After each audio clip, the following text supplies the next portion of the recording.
नमस्कार दोस्तों, मैं हूं लोकेंद्र मिश्रा और आप सबका स्वागत है आज की इस क्लास में। तो हिंदी भाषा और साहित्य यूपीएससी और यूपीपीसीएस या बीपीएससी के ऑप्शनल सब्जेक्ट के बारे में जो श्रृंखला हमने शुरू की थी, उसी श्रृंखला की कड़ी में आज हम देखने वाले हैं हिंदी साहित्य इतिहास लेखन की परंपरा। हिंदी साहित्य इतिहास लेखन की परंपरा पर पहले भी मैं वीडियोस बना चुका हूं, लेकिन ये टॉपिक ऐसा है कि एक या दो वीडियो में इसको समाप्त नहीं किया जा सकता था। लेकिन आज का जो वीडियो होगा हिंदी साहित्य इतिहास लेखन परंपरा पे, ये लास्ट वीडियो होगा। इसमें हम लोग क्या समझेंगे, सबसे पहले मैं ये बता दूं आप लोगों को। आचार्य शुक्ल, आचार्य द्विवेदी या डॉक्टर चतुर्वेदी, इन लोगों के क्या विचार थे, किस प्रकार का साहित्य इतिहास लेखन इन लोगों ने किया, इनके मत कैसे थे, इसके बारे में हमने पहले के वीडियोज में चर्चा करी हुई है। आज हम देखने वाले हैं डॉक्टर रामविलास शर्मा का दृष्टिकोण कैसा था इतिहास के संबंध में, हिंदी साहित्य के इतिहास लेखन में इनका क्या योगदान था, इनका योगदान आचार्य शुक्ल और द्विवेदी जी से किस प्रकार भिन्न था, इसके बारे में हम चर्चा करेंगे। ठीक है, जैसा कि जितने भी साहित्य इतिहासकारों के बारे में हमने पढ़ा, तो पहले उनकी विशेषता पढ़ी, फिर उनकी सीमाएं पढ़ी कि उन कहां पर आकर लिमिट एक मिलता है उनका। उसके बाद से आज हम चर्चा करने वाले हैं क्या हिंदी साहित्य के इतिहास का पुनर्लेखन होना चाहिए, क्या हिंदी साहित्य का इतिहास फिर से लिखा जाना चाहिए। ये प्रश्न आपको पूछ सकता है। अगर ये प्रश्न पूछेगा तो इस प्रकार पूछ सकता है, क्या हिंदी साहित्य इतिहास लेखन का पुनर्लेखन, हिंदी साहित्य इतिहास का पुनर्लेखन क्या आवश्यक है, इसकी व्याख्या करिए, या इसके संबंध में आलोचनात्मक टिप्पणी लिखने को भी आ सकती है। तो ये क्या चीजें हैं, इसके बारे में हम आज डिटेल में डिस्कस करेंगे। तो आइए सबसे पहले शुरुआत करते हैं। डॉक्टर रामविलास शर्मा का दृष्टिकोण क्या था। आचार्य शुक्ल का जो दृष्टिकोण था वो प्रत्यक्षवादी दृष्टिकोण था, ये हमने समझा। आचार्य द्विवेदी का दृष्टिकोण परंपरावादी था, जिसमें उन्होंने युगीन तथ्यों का एक तरह से युगीन तथ्यों की उपेक्षा की थी उन्होंने।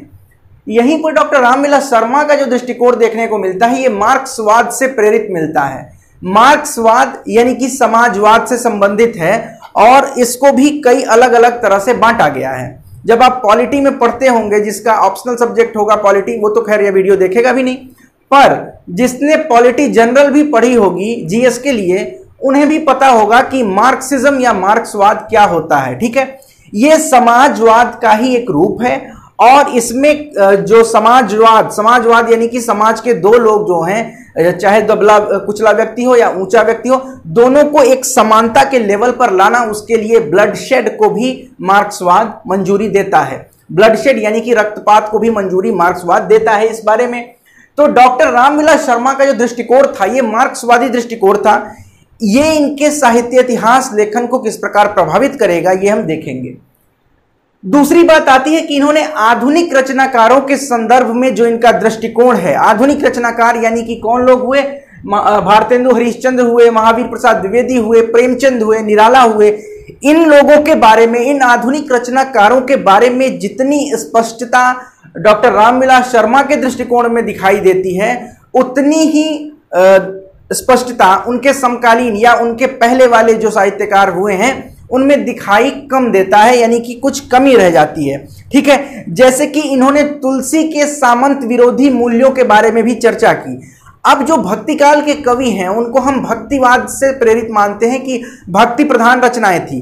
तो इस संदर्भ में भी डॉक्टर रामविलास शर्मा ने इस मिथक को तोड़ने का प्रयास किया है और यह बताया है कि न सिर्फ भक्ति ही उनकी रचनाओं का उद्देश्य नहीं था, बल्कि लोक जागरण भी उनकी रचनाओं का उद्देश्य था। ये देखने को मिलता है। मैं एक क्रम से तो बताऊंगा ही, मैं कुछ जो बातें बोलता हूं जो बोर्ड पे नहीं लिखा है वो भी आप लोग जरूर नोट करते चलिए, क्योंकि उत्तर लेखन में, आंसर राइटिंग में ये सारे पॉइंट्स भी आपके पास होने चाहिए। क्योंकि मैं जैसे पढ़ाता हूं तो मैं कई किताबों से देख के पढ़ाता हूं, तो उन किताबों को यहां पर अगर डायरेक्ट में लिख दूं तो कोई मतलब नहीं बनता है। हाँ, ये होना चाहिए कि मैं उन किताबों के बारे में, उन किताबों से देखकर आपको बताऊं, उसको भी आप लोग जरूर नोट करते रहें। ठीक है, आगे बढ़े। आधुनिक रचनाकारों से संबंधित हो गया। एक पॉइंट इन्होंने जो कहा था, वो इन्होंने कहा था कि भारतेंदु युग की व्याख्या जो इन्होंने की है, आधुनिक काल में, आधुनिक हिंदी साहित्य में हम भारतेंदु युग के बारे में पढ़ते हैं, भारतेंदु हरिश्चंद्र के नाम पर।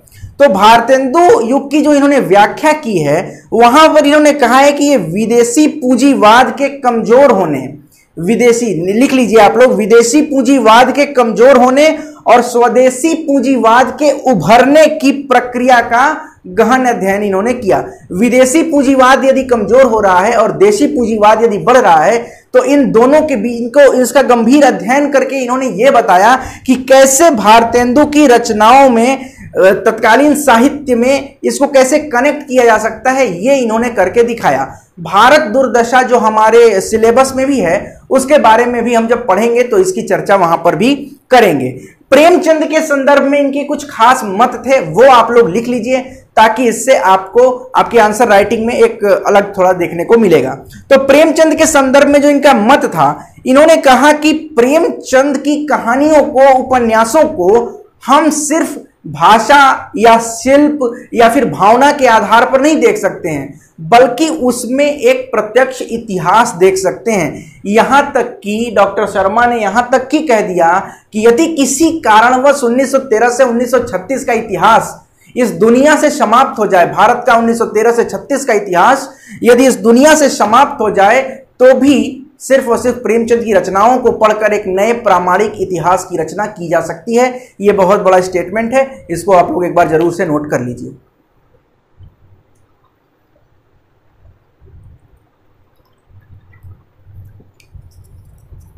तो प्रेमचंद के संदर्भ में क्या मत था, लिख लीजिए। 1923 से 36 का इतिहास, 1923 से 36 का इतिहास यदि नष्ट भी हो जाए तो प्रेमचंद के उपन्यासों और कहानियों के आधार पर उसे ज्यादा प्रामाणिकता के साथ लिखा जा सकता है। मैं थोड़ा तेज बोल दिया होगा तो वीडियो पॉज करके आप लिख लीजिएगा। मैं जल्दी जल्दी इसलिए बता रहा हूं, जल्दी क्या, ठीक ठाक ही हम लोग बात कर रहे हैं, चर्चा कर रहे हैं, पर कुछ पॉइंट यदि मैं जल्दी में भी बोल जाता हूं तो बस इसीलिए बोल जाता हूं कि ज़्यादा टाइम आपका देखने में भी नष्ट ना हो और वीडियो बनाने में भी मेरा उतना टाइम ना जाए, ठीक है। खैर, फिर भी एक वीडियो बनाने के लिए काफ़ी मेहनत करनी पड़ती है। चलिए आगे बढ़ते हैं, ठीक है। ये हो गया। इन्होंने कहा, अब देखिए, अब आचार्य शुक्ल से तुलना करिए। उन्होंने कहा था कि साहित्य क्या है, लोगों के चित्तवृत्तियों का एक दर्पण मात्र है, एक प्रतिबिंब मात्र है, और जैसे जैसे लोगों की दृष्टि बदलेगी, जैसे जैसे लोगों की चित्तवृत्तियां बदलेंगी, साहित्य भी उसी प्रकार बदलेगा। द्विवेदी जी ने कहा था कि साहित्य का लक्ष्य मनुष्य होना चाहिए। यहां पर डॉक्टर शर्मा क्या कहते हैं, ये आप लोग नोट कर लीजिए। इन्होंने कहा कि साहित्य समाज की आर्थिक स्थितियों का प्रतिबिंब मात्र नहीं होता, समाज की आर्थिक स्थितियों का प्रतिबिंब मात्र नहीं होता, बल्कि उसमें एक स्वायत्तता भी होती है। सिर्फ लोगों के चित्तवृत्तियों का या आर्थिक परिस्थितियों को लिख देना ही साहित्य नहीं होता है, बल्कि साहित्य में भावनाएं भी होती हैं, साहित्य में एक प्रकार की स्वायत्तता भी होती है। यह डॉक्टर रामविलास शर्मा का साहित्य के संबंध में मत था। मैंने कोट बता दिया। प्रेमचंद के संदर्भ में जो मत था उस पर भी मैंने कोट बता दिया। एक जो प्रमुख बात आती है डॉक्टर शर्मा की, वो आती है हिंदी जाति की अवधारणा। इन्होंने कहा कि हर एक भाषा एक जाति है। यह किस प्रकार से इन्होंने समझाया मैं बताता हूं। इन्होंने कहा कि सपोज करिए कि तमिल बोलने वाले कुछ लोग हैं, ठीक है, तमिल या फिर मलयालम बोलने वाले कुछ लोग हैं। इन्होंने कहा कि जितने भी लोग तमिल या मलयालम या हिंदी या उर्दू बोलते हैं उनको एक जाति माना जा सकता है। फिर से समझिएगा, हिंदी जाति की अवधारणा यदि आपको इसको डिटेल में लिखना पड़े, आप जब डॉक्टर रामविलास शर्मा के ऊपर आए प्रश्न को लिखेंगे तो आप लिखेंगे कि हिंदी जाति की अवधारणा डॉक्टर रामविलास शर्मा ने दी। इसमें आपको लिखना पड़ेगा कि हिंदी जाति क्या है, तो आपको बताना पड़ेगा कि किसी एक भाषा को बोलने वाले लोग, किसी एक भाषा को बोलने वाले जनसमूह को उस भाषा की जाति कहा। किसने? डॉक्टर रामविलास शर्मा ने। क्या कहा है भाई इन्होंने? जैसे हिंदी जाति है, जितने लोग हिंदी बोलते हैं वो हिंदी जाति के लोग हुए।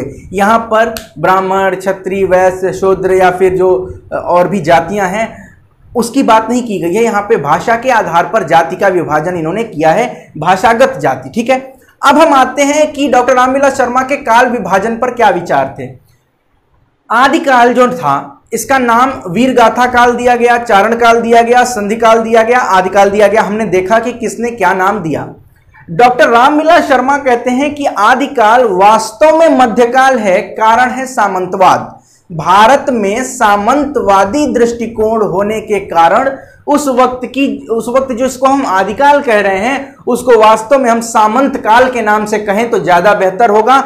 इन्होंने मैंने बताया भी कि इन्होंने तुलसी साहित्य में सामंत विरोधी मूल्य, इनका एक निबंध है तुलसी साहित्य में सामंत विरोधी मूल्य, वो तो मध्यकाल की हो गई तुलसी की बात। लेकिन इन्होंने कहा कि आदिकाल भी वास्तव में मध्यकाल ही है, क्योंकि इसमें भी सामंतवाद देखने को मिला, तो सामंत काल का ही एक चरण इसको मान सकते हैं। वीर गाथा काल के नाम के बारे में इन्होंने कहा कि वीर गाथा काल किसे कहा?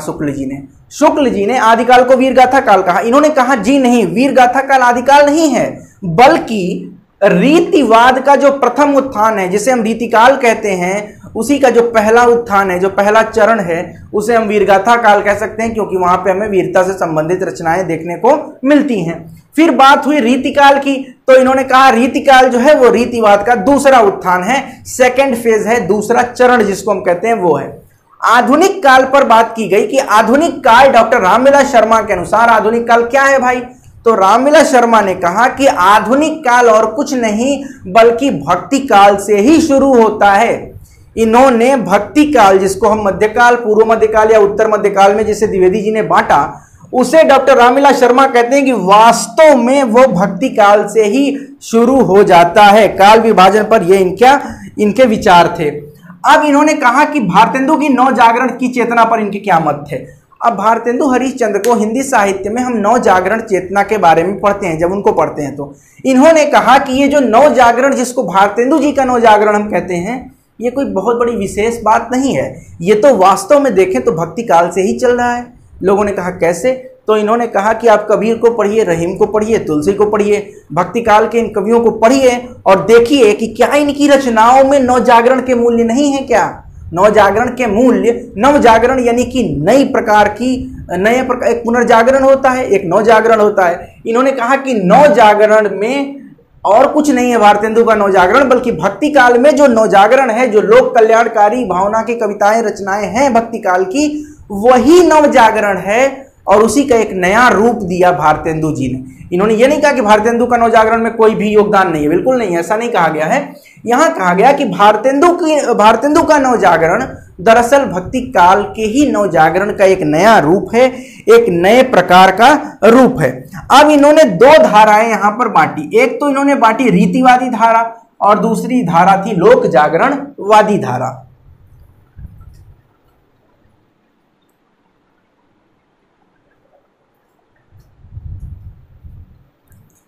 अब इसमें इन्होंने क्या कहा है कि रीतिवादी तो मैंने बता दिया, रीतिकाल से संबंधित रचनाओं को। लोक जागरणवादी में इन्होंने कहा कि वास्तव में भक्ति काल से ही लोक जागरण की शुरुआत हो चुकी है। कबीर दास, रहीम दास, तुलसीदास, सूरदास, इन लोगों ने जो रचनाएं लिखी हैं, ऐसा नहीं है कि सिर्फ हम उन्हें भक्ति के ही कसौटी पर कसें और तौलें, बल्कि उनकी रचनाओं में हम देख सकते हैं लोक जागरण की भावना। भक्ति काल से लेकर आधुनिक काल तक का इन्होंने दिया है जिक्र। इन्होंने लोक जागरणवादी शाखा में सिर्फ एक किसी कालखंड का समय के आधार पर विभाजन नहीं किया है, बल्कि रचनाओं के आधार पर, रचनाओं की समग्रता के आधार पर कहा है कि विद्यापति हो, अमीर खुसरो हो, गिरधर कविराय, घनानंद, प्रताप नारायण मिश्र, प्रेमचंद, निराला, बालकृष्ण भट्ट और भारतेंदु हरिश्चंद्र, ये सारे लोग लोक जागरणवादी भावना के, लोक जागरणवादी शाखा के अंतर्गत आ जाते हैं, ऐसा मानना था डॉक्टर रामविलास शर्मा का। आगे बढ़े, इन्होंने कहा कि आधुनिक काल में जो नव जागरण की चेतना है वो दरअसल इसी का एक नया रूप है। ठीक है, इनके अनुसार इन्होंने कहा था कि ये कुछ नया नहीं है बल्कि पुराने का ही नया रूप है। भारतेंदु का नव जागरण कुछ नया नहीं है बल्कि पुराने का ही एक नया रूप है, ऐसा मानना था डॉक्टर शर्मा का। ठीक है, ऐसा मानना था डॉक्टर शर्मा का। एक कोट लिखिए आप लोग, एक कोट में लिखवा दूं। इन्होंने आधुनिकता के बारे में कहा है। देखिए क्या हुआ कि भारत में हिंदी साहित्य जो है, मानने वाले ऐसा मानते हैं कि हिंदी साहित्य जो आधुनिक काल में लिखा गया है, काफी ऐसे मत हैं, आधुनिक काल में जो हिंदी साहित्य लिखा गया है वो दरअसल अंग्रेजी साहित्य का ही एक प्रकार का रूपांतरण है, ऐसा कुछ लोगों का मानना है। पर यहां पर डॉक्टर रामविलास शर्मा कहते हैं कि बिल्कुल भी ऐसी बात नहीं है कि हिंदी का साहित्य, आधुनिक काल के हिंदी का साहित्य पूरा अंग्रेजी साहित्य का कोई रूपांतरण नहीं है, बल्कि एक अपने आप में एक समग्र है। इसके बारे में जो कोट है वो लिखिएगा। इन्होंने कहा था, लिखिएगा, आधुनिकता अंग्रेजी राज की देन नहीं है, आधुनिकता अंग्रेजी राज की देन नहीं है, उसका विकास इस राज के विरुद्ध संघर्ष के दौरान हुआ है, संघर्ष के दौरान हुआ है। वह अंग्रेजी साहित्य की नकल नहीं है, वह अंग्रेजी साहित्य की नकल नहीं है, वह पुराने साहित्य की सामंत विरोधी उपलब्धियों की बुनियाद पर विकसित हुआ है। समझिएगा क्या कहा है यहां पे। इन्होंने कहा कि आधुनिकता अंग्रेजी राज की देन नहीं है, मतलब इंग्लिश लिटरेचर का रूपांतरण हिंदी के आधुनिक लिटरेचर में आपको देखने को नहीं मिलता है, इसका खंडन। फिर इन्होंने कहा कि उसका विकास इस राज के विरुद्ध संघर्ष के दौरान हुआ है। अंग्रेज राज के खिलाफ जो संघर्ष है, इससे हिंदी के साहित्य के नवे आधुनिक काल का उत्थान हुआ है, उसकी रचनाओं का विकास हुआ है। ऐसा नहीं है कि हमने उसकी कॉपी की है, ठीक है। फिर इन्होंने कहा कि वह अंग्रेजी साहित्य की नकल नहीं है, वह पुराने साहित्य की सामंत विरोधी उपलब्धियों की बुनियाद पर विकसित हुआ है। पुराने समय में जो सामंत काल था उसके विरोध में रचनाएं प्रखर हुई और ये उसका परिणाम है, न कि आपके कॉपी का परिणाम है। ऐसा कहा था डॉक्टर रामविलास शर्मा ने। चलिए आगे बढ़ते हैं। एक और विशेष बात है कि रामविलास शर्मा की जो इतिहास दृष्टि है, इसमें इन्होंने निराला की साहित्य साधना जो लिखी है, इसको माना जाता है, निराला की साहित्य साधना जो इन्होंने लिखी, इसको माना जाता है हिंदी साहित्य की सर्वश्रेष्ठ जीवनी मानी जाती है निराला की साहित्य साधना। इन्होंने कहा कि निराला जो बने हैं, निराला को निराला बनाना, निराला की रचनाओं में जो चीज़ें हमें देखने को मिलती हैं या निराला के व्यक्तित्व में जिसकी झलक हमें मिलती है, वो दरअसल उस समय की परिस्थितियां हैं जो निराला के साथ घटित हुई। निराला के साथ जैसी घटनाएं घटी हैं, जिस प्रकार की विसंगतियां हुई हैं, उन्हीं विसंगतियों का एक प्रतिबिंब हमें उनकी रचनाओं में और उनकी जीवन शैली में देखने को मिलता है। ऐसा डॉक्टर रामविलास शर्मा ने कहा था। सरोज स्मृति हमारे सिलेबस में है भी। सरोज स्मृति जब हम पढ़ेंगे तो इसके बारे में डिटेल में डिस्कस करेंगे। एक प्रश्न भी है कि निराला की रचनाएं, प्रश्न इस प्रकार हो सकता है कि निराला की, मुझे एग्जैक्ट प्रश्न याद नहीं है, शायद ये पूछा भी गया है कि निराला की रचनाएं उनके व्यक्तिगत जीवन में होने वाली विसंगतियों या घटनाओं का एक प्रतिबिंब है, इस पर व्याख्या करिए। इस तरह का कुछ प्रश्न था। खैर आगे बढ़ते हैं। अब बात करें कि शर्मा जी की सीमा क्या है। भाई द्विवेदी जी की सीमा देखी हमने, युगीन परंपराओं का युगीनता की उपेक्षा। शुक्ल जी की भी देखी हमने, उन्होंने भी क्या क्या गलतियां की, गलतियां मतलब सीमाएं। अब शर्मा जी की सीमा यह है कि चूंकि ये मार्क्सवादी दृष्टिकोण है इनका, इसलिए कई बार एकांगी नजरिया, एक ही नजरिए से देखने के कारण कई बार हमें यह मिलता है कि इनके वैचारिक जो पूर्वाग्रह है, मार्क्सवाद के प्रति जो इनका वैचारिक पूर्वाग्रह है, इसका कहीं ना कहीं एक झलक इसकी कहीं ना कहीं हमें इनके इस साहित्य इतिहास लेखन पे या इस योगदान में देखने को मिलती है।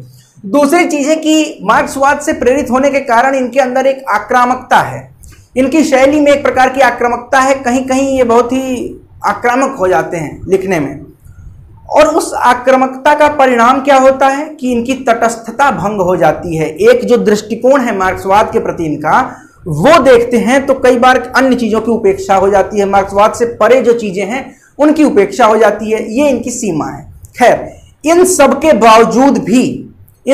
बावजूद भी अगर हम बात करें कि ये सारी दृष्टि तो है ही, तब भी हम कहेंगे कि साहित्य इतिहास लेखन को डॉक्टर रामविलास शर्मा ने एक नई दृष्टि से देखा है, एक नई सोच और एक अपने अनुसंधानों से इन्होंने एक नए प्रकार का प्रयास किया है।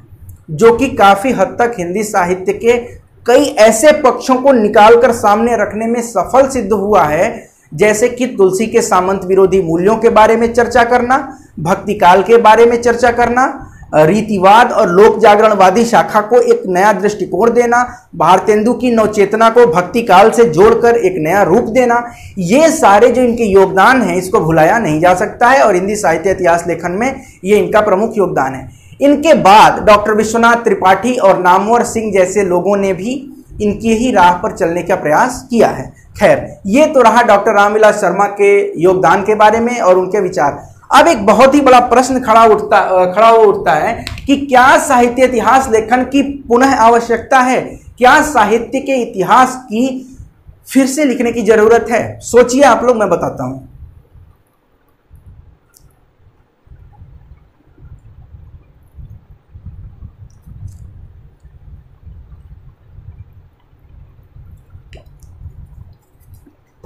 तो साहित्य इतिहास लेखन की आवश्यकता है या नहीं?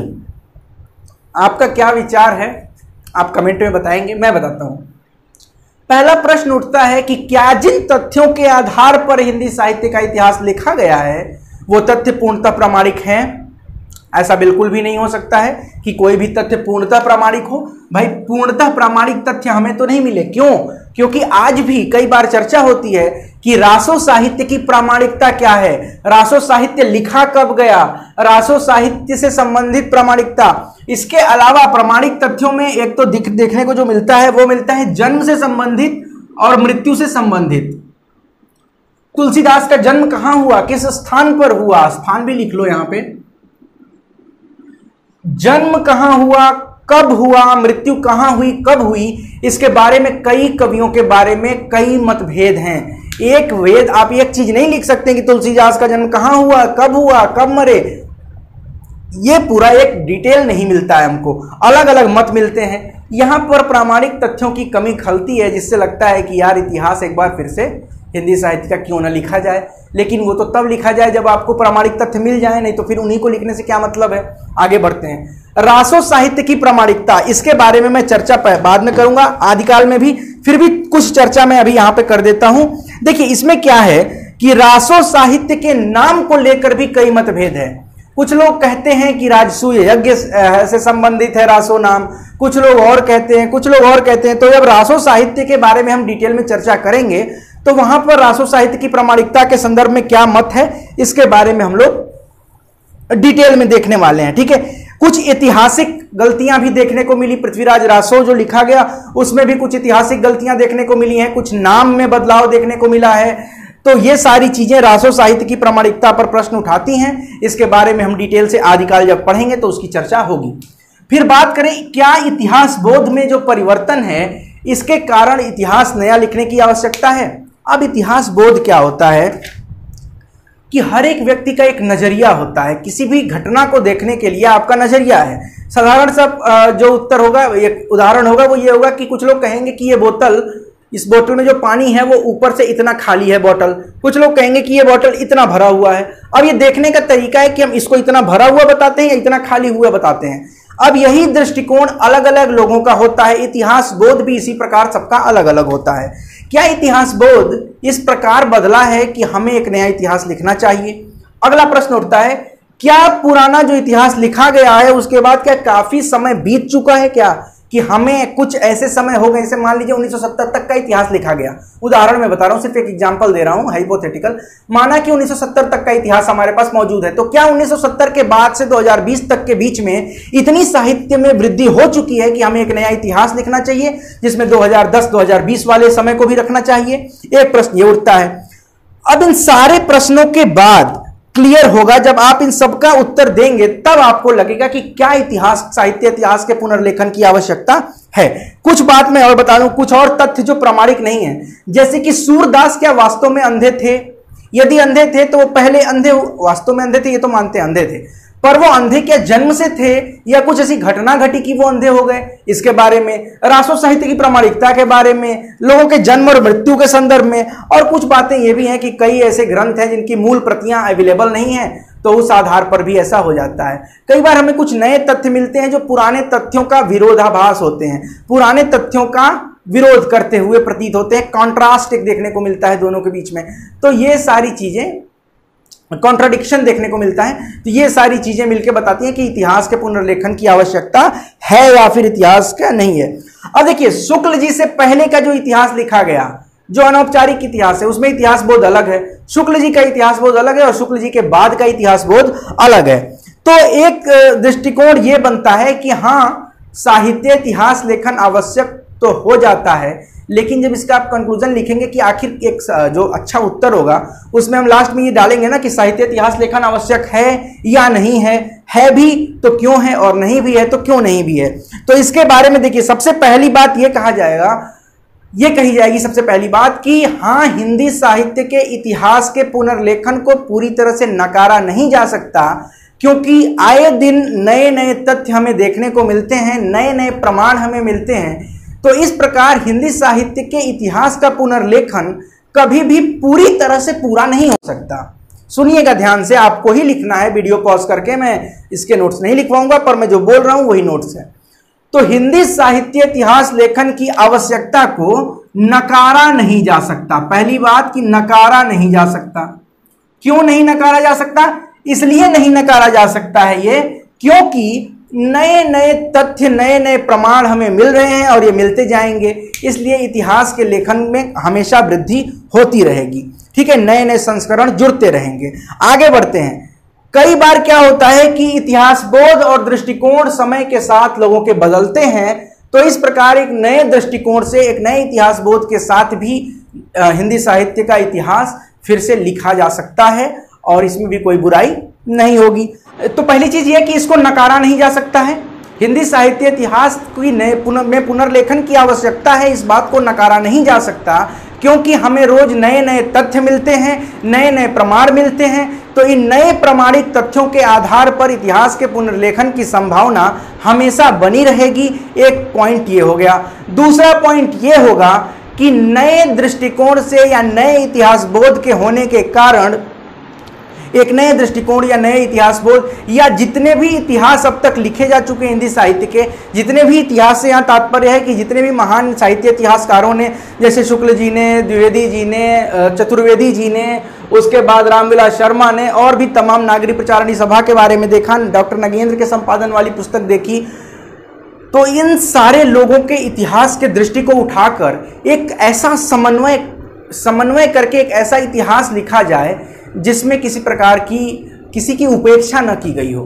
हमने देखा है कि हिंदी साहित्य के इतिहास के काल विभाजन में प्रेमचंद का स्थान कहाँ आता है, नहीं आ पाता है समय से।